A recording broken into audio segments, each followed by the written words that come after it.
Hello and welcome to The Purposeful Banker, the podcast brought to you by Q2, where we discuss the big topics on the minds of today's best bankers. I'm Cheryl Brown. Welcome to the show. Today we're continuing a discussion we started a couple of episodes ago about stablecoins and their application in commercial banking. I've invited Alex Treece, co-founder and CEO of Stablecore, to be with me in the studio today to talk about what bank leaders should be paying attention to right now as stablecoins move closer to real-world financial services use cases. We couldn't find a better person to talk about this. Alex has spent years working at the intersection of digital assets, infrastructure, and financial services, and he brings a practical perspective on how financial institutions can think about stablecoins as part of a broader shift in payments and money movement. Before founding Stablecore, he previously led digital asset ledgering, orchestration, and developer teams at Coinbase. And before that, he co-founded Zabo, a digital asset account aggregation platform that was acquired by Coinbase. So, Alex, welcome to the show. Thanks for having me. Excited to be here. So, before we get started, tell me a little bit about Stablecore. How did it come to be, and what's your mission? Yeah, so as you mentioned, maybe some quick personal background. So before this, I was over at Coinbase and helped lead a handful of teams over there. And one that I like to talk about is a team called FinHub that did all the orchestration, all the ledgering, all the compliance inside the company. So you can think of it almost like something like a banking core plus something like Verifin sort of merged together. And I mentioned that because that was really a time where we were exposed to just all this infrastructure coming together. On one side, all the custody and wallet infrastructure from digital assets. And on the other side, all the banking and payment rails. And overall, both myself and our team have been in this space for the last 5 to 10 years, and have seen some of that large scale digital asset infrastructure come together. And maybe just to take as we get into Stablecore, maybe it's helpful to talk a little bit about the context of the market, which is if you go back to 2023, 2024, when I was at Coinbase, actually, it was a difficult time for banks to be in the space. Particularly after FTX and Signature and Silvergate. There was a lot of regulatory things that were put in place that basically prevented banks from being in the space. And then if you fast forward to 2025, all those things change. You had these big regulatory updates, things like all the banking regulators like the OCC and the FDIC and the FRB all updating their policies. You had things like the Genius Act, which was signed into law in July. And these effectively made digital assets permissible for banks for the very first time. So it sort of solved that big regulatory problem. But the other problem that they have is that there's this entire banking technology stack that exists, right? That includes things like Q2 on the digital banking side, many other digital banking platforms.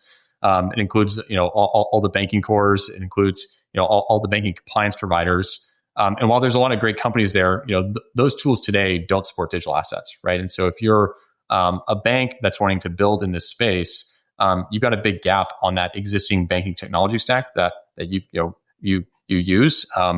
And then on the other side, the other problem they have is there's all this digital asset infrastructure. And that's folks like Coinbase, like where I used to work. It's also the stablecoin issuers that have sprung up.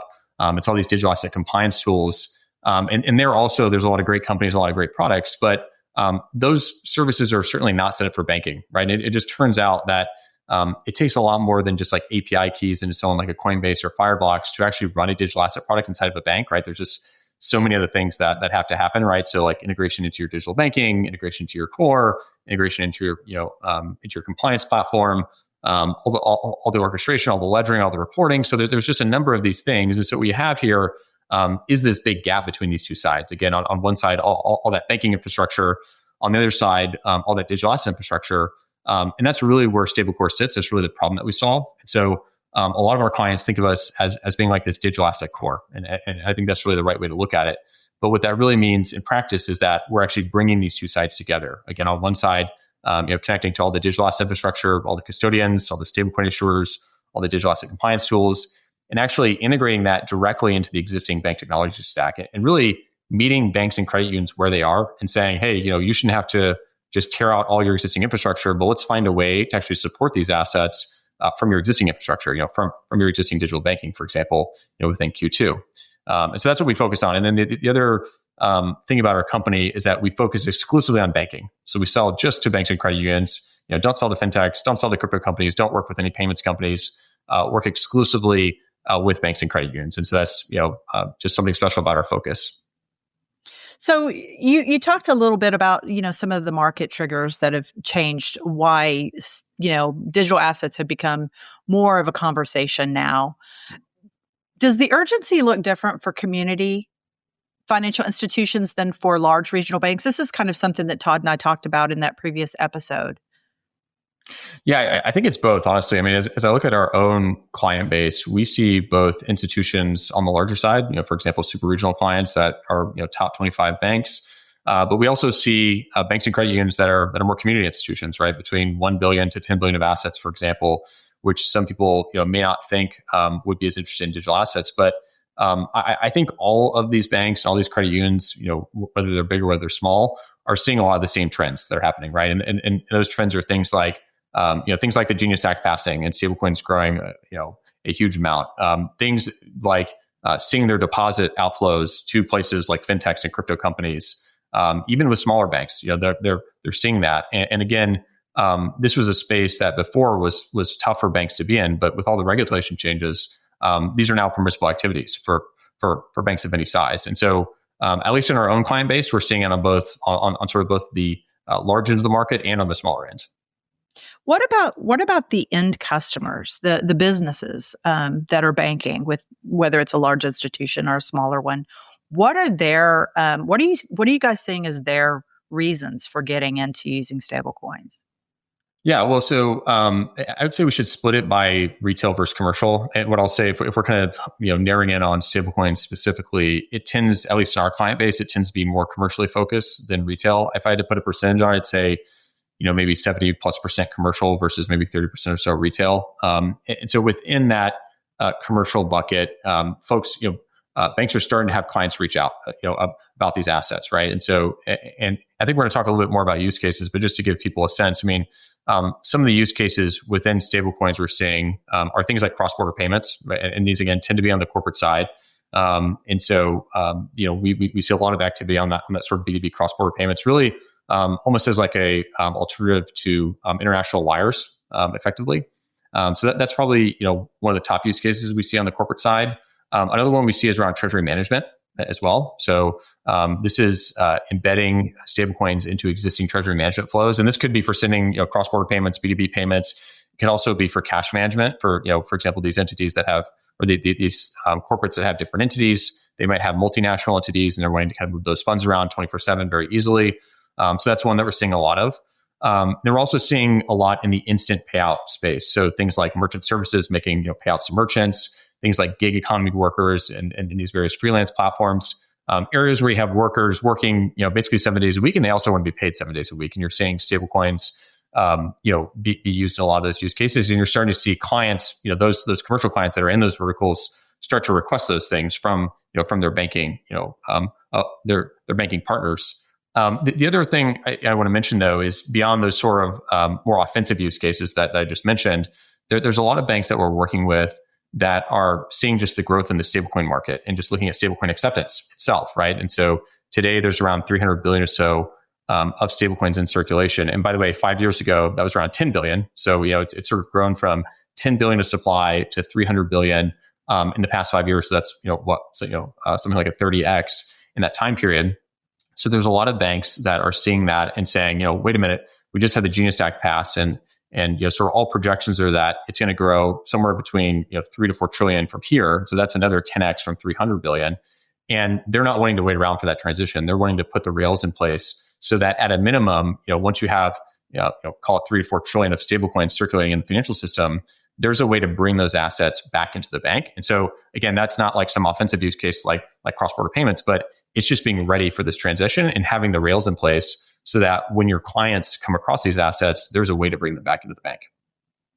Yeah, and I think conversations around digital assets, a lot of times people just go straight to the conversation around speed and use cases, and I'm guilty of it. I just put us into that conversation myself. But why don't we step back a little bit and talk about, you've worked with a lot of financial institutions to help them deliver this capability. What are the biggest mistakes that you see financial institutions make when they're approaching stablecoins too narrowly as a payments feature rather than as a broader operating model decision? Yeah, it's a really good question. I would say the mistake we see is not so much that folks are making a mistake in how they're viewing stablecoins within payments. It's sort of missing the broader trend that's at play. And the way I described it is that every once in a while you have these big technology shifts that happen, right? So in banking, it was going from branches to online, and then later from online to mobile, and arguably we're in another one of those big technology transitions with AI. And each one of these is a big platform shift, and the way that you lose in one of these platform shifts is that you don't recognize it and you don't shift with it. You don't know. For example, if you were a bank that just had branches but you never got into online banking, that was potentially painful. And then later, if you didn't see the transition that was happening to mobile and you never adapted to that, that also could have been very painful, and you could have lost customers and deposits and so forth. And what I'll say is that whether it's stablecoins, whether it's Bitcoin, whether it's tokenized deposits, there's this broader digital asset and blockchain technology platform shift that's happening, and that's how you should view it.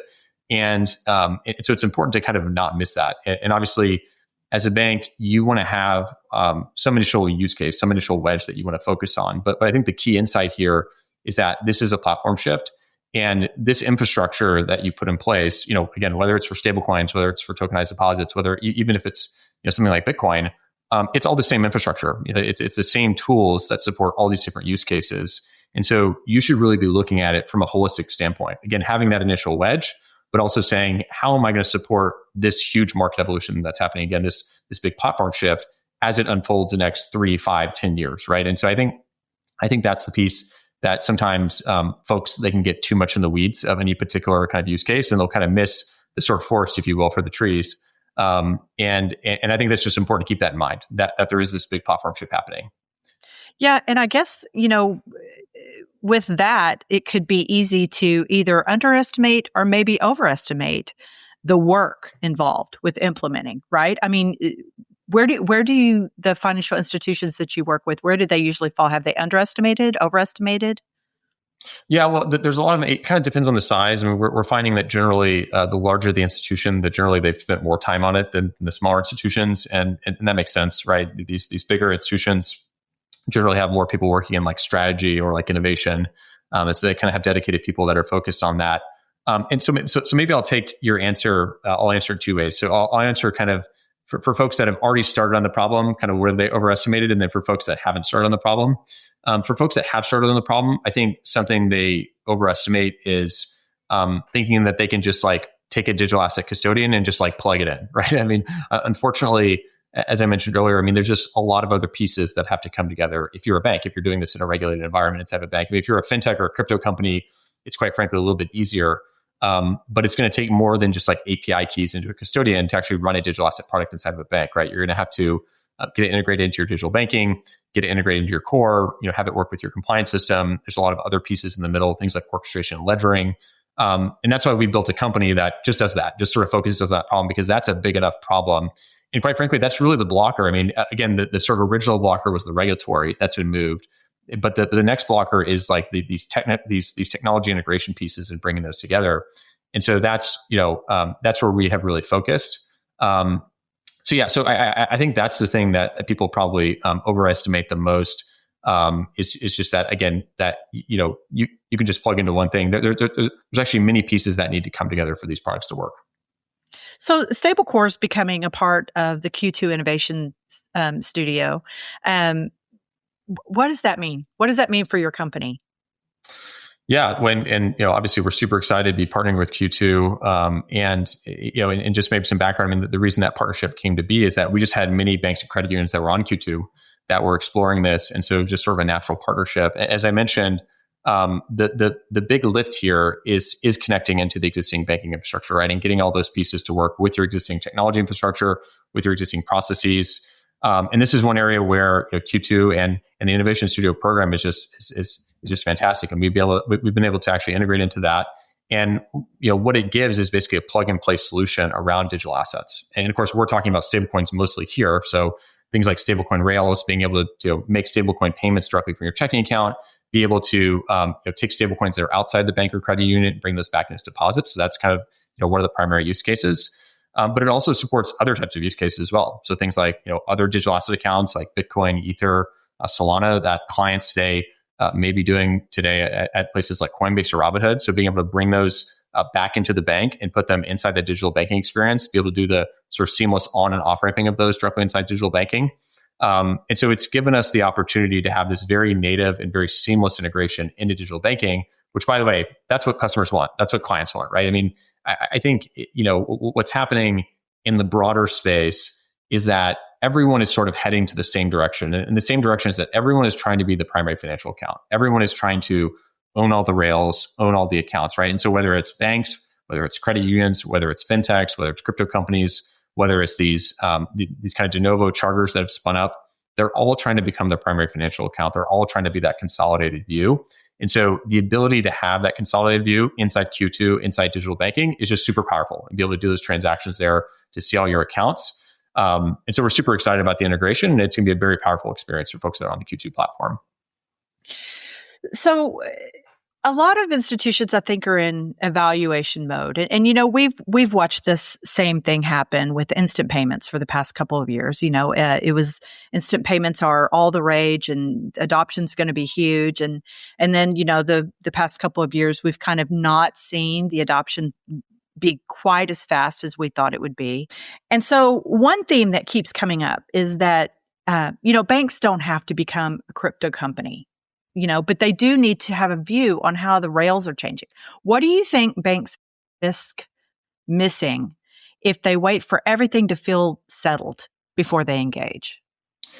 Yeah, it's a great question. There's really two things I would point out here. One is just in terms of why you shouldn't wait. I mean, one is just the speed in which this market is growing. And right, I gave some numbers earlier, but just to recap again, 5 years ago, today we're in 2026, 5 years ago, roughly in 2021, this asset class was 10 billion in total supply, and now it's 300 billion. Again, so 30x increase. And by the way, that's over 10 trillion in the last 12 months volume. So this is already a very large payment rail today, by any measure. And all projections are that that's going to increase to 3 to 4 trillion. So another 10x from here.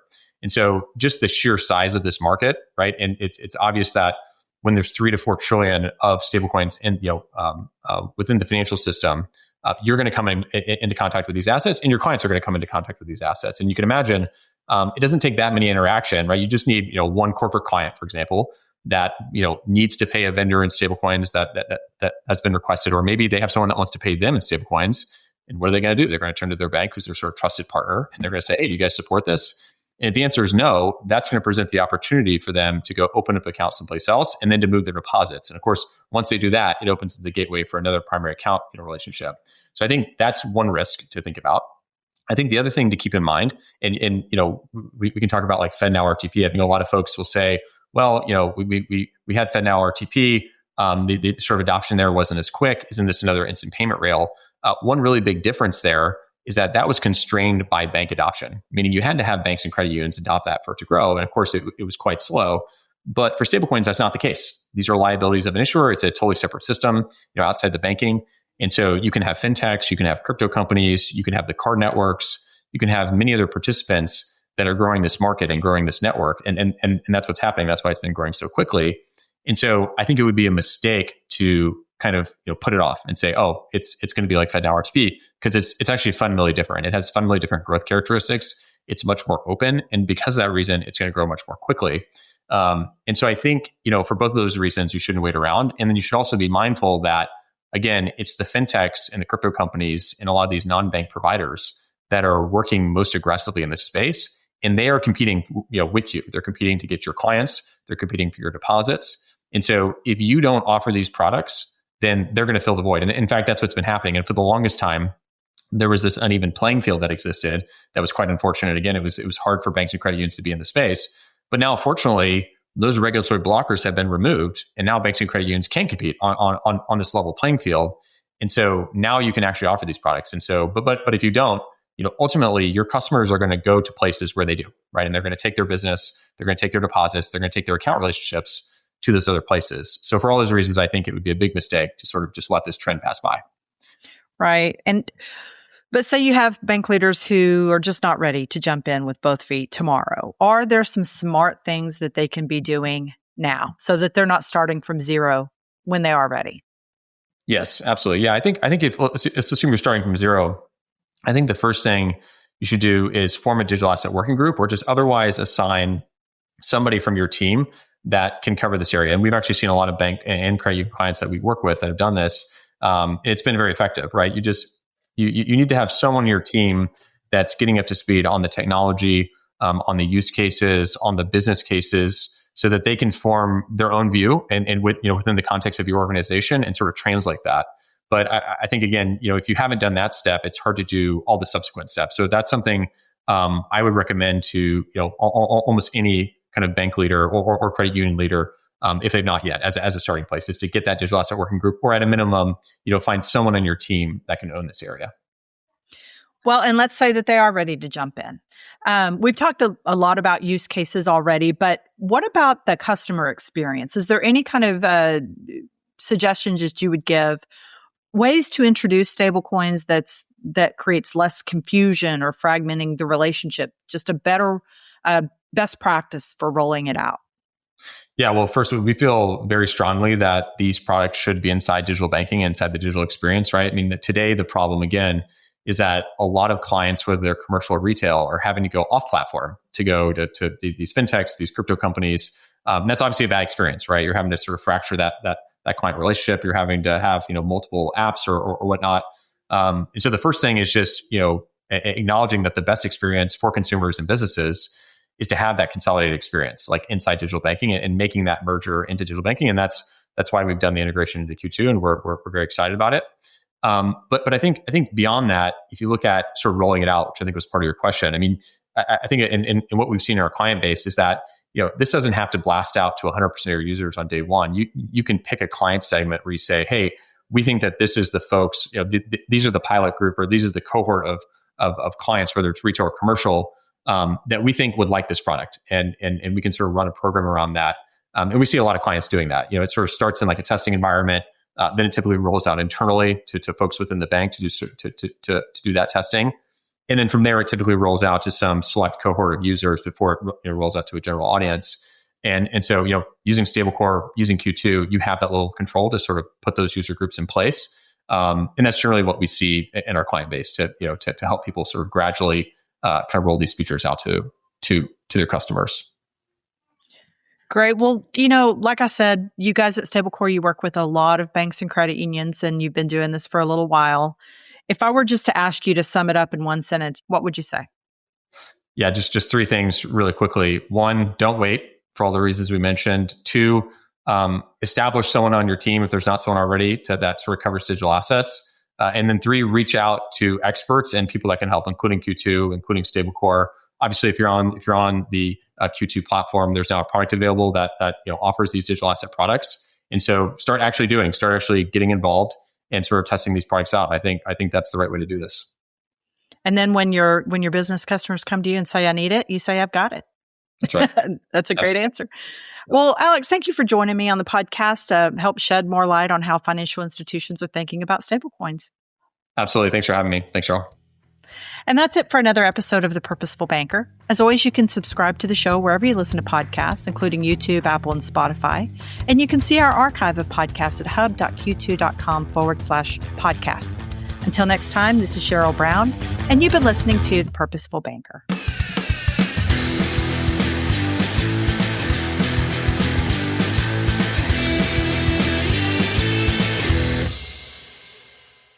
This podcast was edited by Resonate Recordings.